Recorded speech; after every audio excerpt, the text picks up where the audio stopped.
Hello students. पिछली video में मैंने आपको मगध साम्राज्य के उत्कर्ष के अंतर्गत हर्यक वंश के बारे में बता रही थी, जिसमें बिंबिसार के बारे में बताया था। आज मैं उसका उत्तराधिकारी सम्राट अजातशत्रु के बारे में बताऊंगी। सम्राट अजातशत्रु का एक अन्य नाम और था कुणिक। उसने पिता के शासनकाल में अंग की राजधानी चंपा का वह उपराजा रहा था, जहाँ उसने अच्छी शासन व्यवस्था का परिचय दिया था। अजातशत्रु यद्यपि पितृहंता था, किंतु योग्यता एवं पराक्रम में वह अपने पिता से किसी प्रकार से कम नहीं था। डॉक्टर राय चौधरी के अनुसार उसका शासनकाल हर्यक वंश का चरमोत्कर्ष काल था। वह अपने पिता की भांति साम्राज्यवादी नीति का पोषक था। उसने मगध की राजधानी राजगृह को सुदृढ़ किया और उसने पाटलिपुत्र नामक एक छोटे से दुर्ग का भी निर्माण करवाया था, जो बाद में आगे चल के पाटलिपुत्र राजधानी बना था।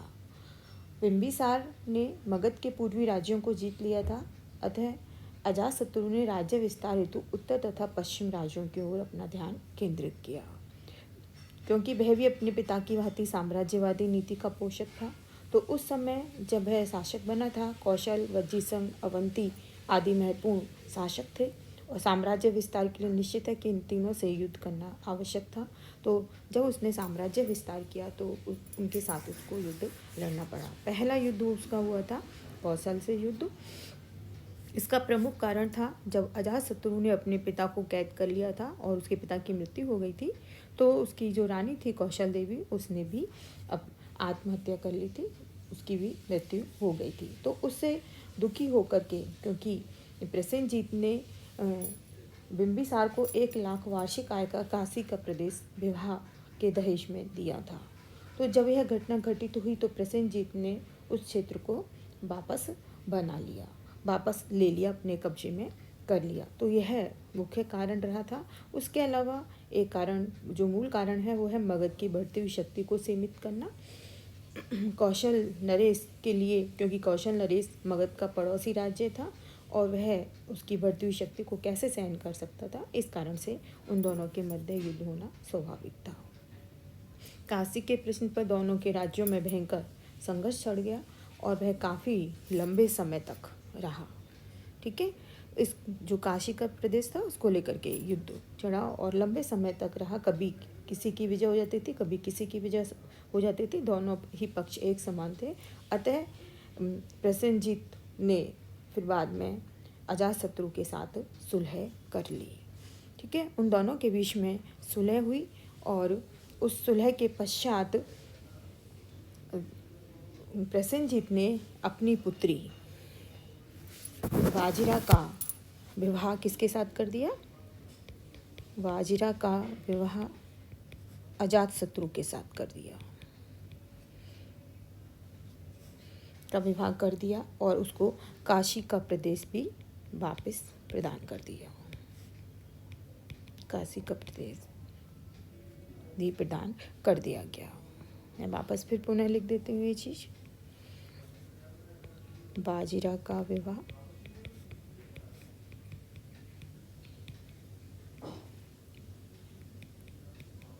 अजातशत्रु के साथ किया, काशी का प्रदेश वापस दे दिया।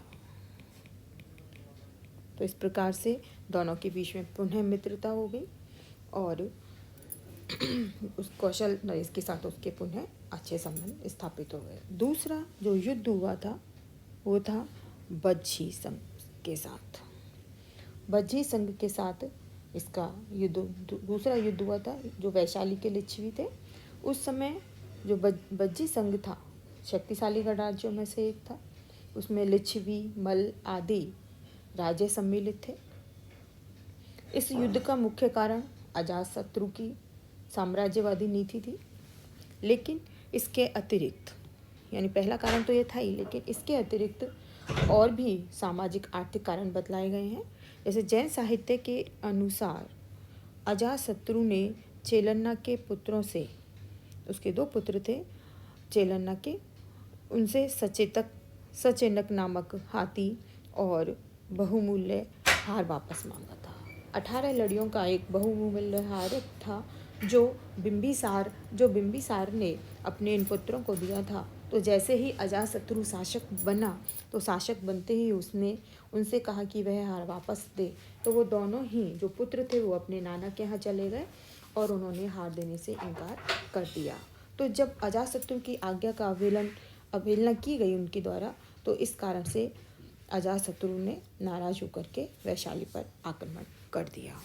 दूसरा, बौद्ध साहित्य के अनुसार ये कारण माना जाता है कि वैशाली व मगध के मध्य जो बहने वाली गंगा नदी थी, उसके किनारे रत्नों की खान थी और इस पर दोनों का ही अधिकार था।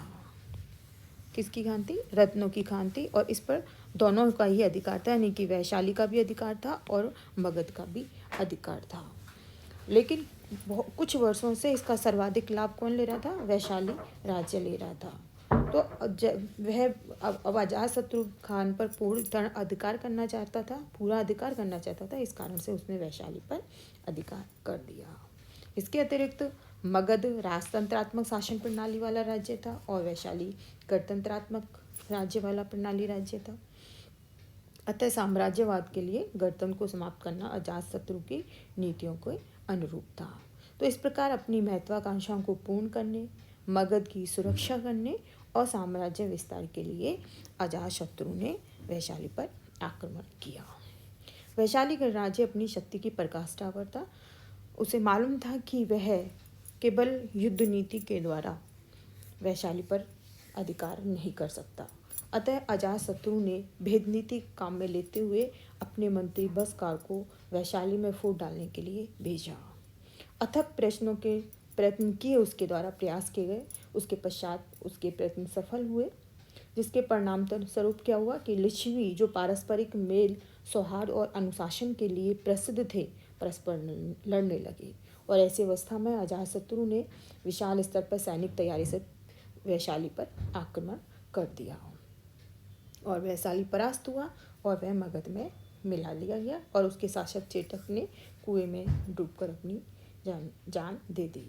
इस युद्ध की सैनिक तैयारियों का ज्ञान हमें इससे बात से मालूम होता है कि अजातशत्रु ने इस युद्ध में 2 नए अस्त्रों का प्रयोग किया। 2 युद्ध अस्त्र थे।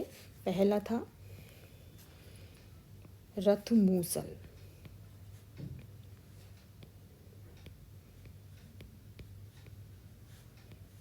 एक ये अस्त्र था और दूसरा था महाशिलाकंटक।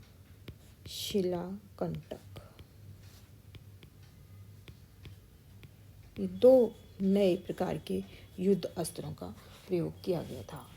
शिलाकंटक शत्रु सेना पर पत्थर फेंकने के काम आता था और रथमूसल एक संयोजित गदाओं का चक्र था।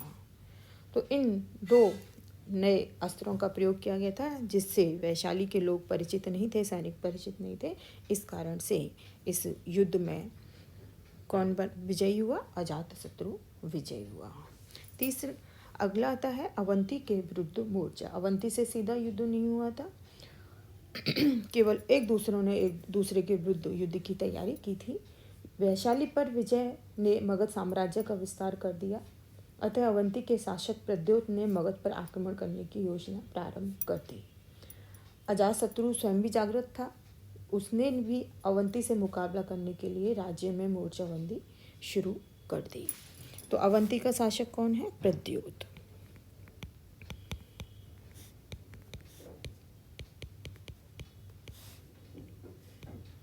शासक प्रद्योत था, ठीक है, उसका समकालीन था ये।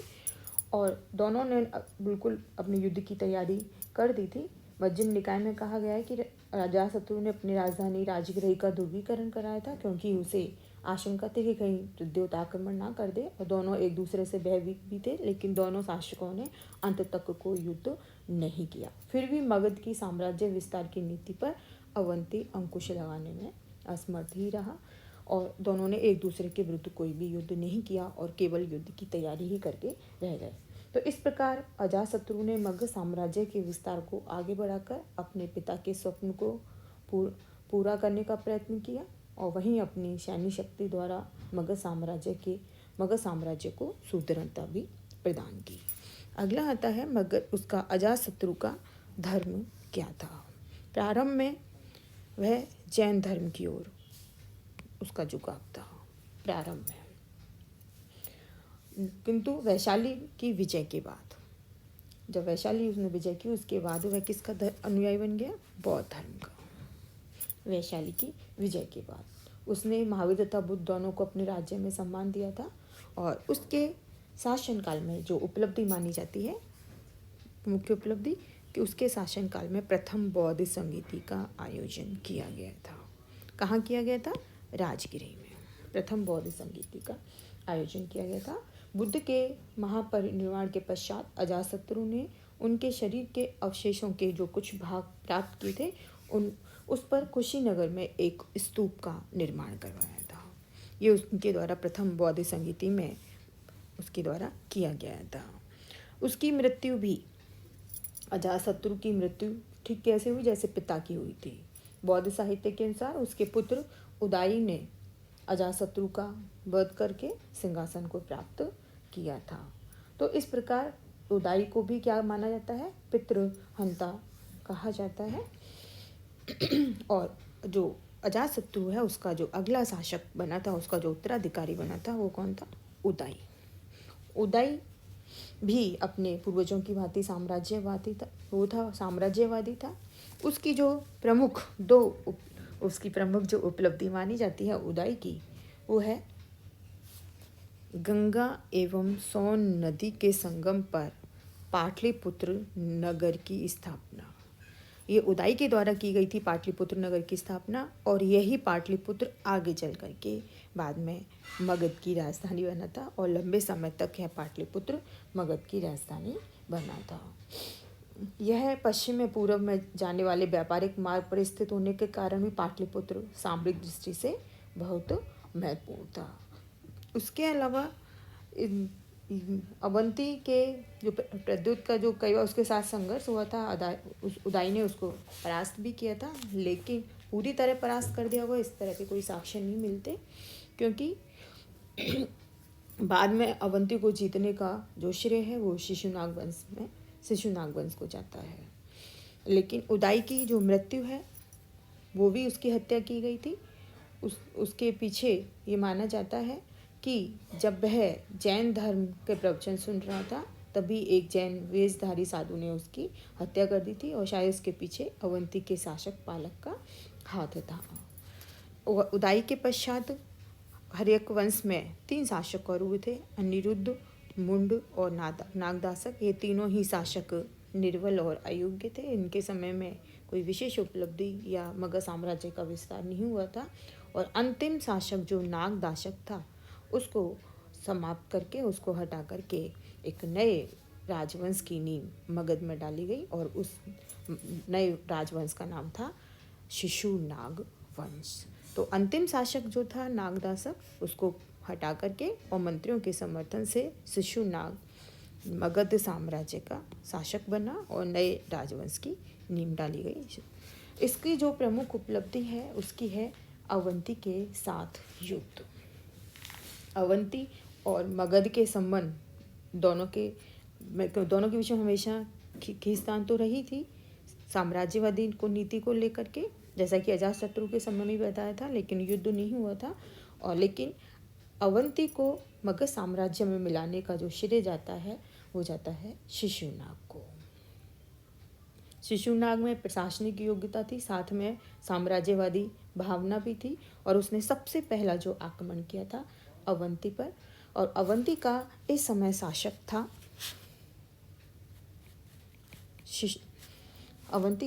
जो इस समय शासक था अवंतीवर्धन। अवंती का शासक अवंतीवर्धन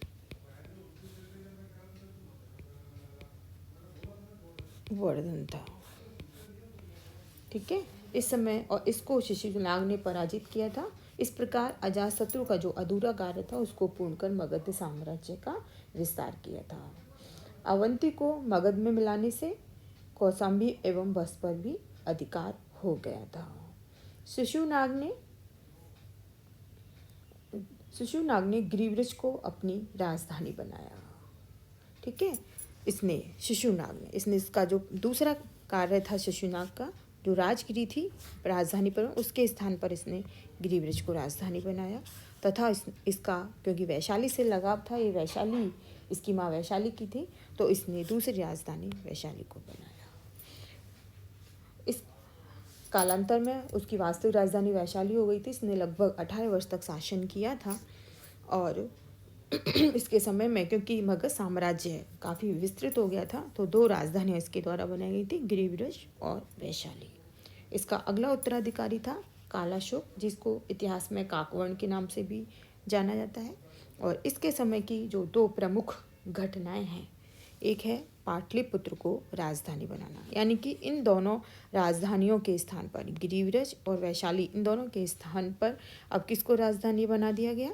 पाटलिपुत्र को राजधानी। और आगे चल कर के यही मुख्य रूप से मगध की राजधानी रही थी। और दूसरा है द्वितीय बौद्ध संगीति का आयोजन। इसके समय में द्वितीय बौद्ध संगीति का आयोजन किया गया था। इस संगीति के बाद बौद्ध धर्म में विरोध हो गया था और इस समय तक आते आते बौद्ध धर्म के अंतर्गत कई प्रकार के छोटे छोटे संप्रदाय इसमें बनने लग गए थे। तो उसके बाद जो कालाशोक है उसको भी हर्यक वंश के शासकों के समान ही षड्यंत्र का शिकार होना पड़ा था। और इस वंश के पश्चात जो अगला वंश आया था वो था नंद वंश, जिसके बारे में मैं आप लोगों को पढ़ाऊंगी और जिसका संस्थापक था महापद्मनंद उग्रसेन। ठीक है, इस समय फिर मगध साम्राज्य का बहुत विस्तार हुआ, जो इतिहास में एक प्रसिद्ध वंश के नाम से जाना जाता है। धन्यवाद।